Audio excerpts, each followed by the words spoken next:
తెలంగాణ కాంగ్రెస్ నుంచి రాజ్యసభ అభ్యర్థులుగా రేణుకా చౌదరి, అనిల్ కుమార్ యాదవ్ కి ఏఐసీసీ అవకాశం ఇచ్చిన నేపథ్యంలో వారిద్దరూ నేడు నామినేషన్ దాఖలు చేయనున్నారు. నామినేషన్ కు ముందు వీరిద్దరూ సీఎం రేవంత్ రెడ్డి, తెలంగాణ వ్యవహారాల ఇన్ఛార్జ్ దీపాదాస్ మున్షిని కలిశారు.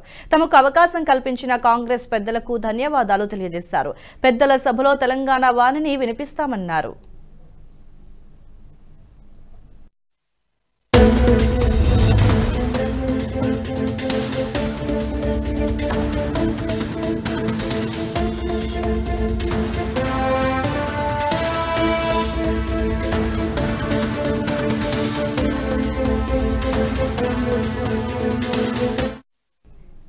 ఈ వీడియో మీకు నచ్చినట్టయితే లైక్ చేయండి, 10 మందికి షేర్ చేయండి. అలాగే కామెంట్ల రూపంలో మీ అభిప్రాయాలను మాతో పంచుకోండి. Nationalist hub group of channels ను సబ్స్క్రైబ్ చేసుకుని తెలుగునాట జాతీయవాద జర్నలిజాన్ని ప్రోత్సహించండి. ఈ వీడియో కింద ఉన్న బెల్ ఐకాన్ పై క్లిక్ చేయడం మర్చిపోవద్దు.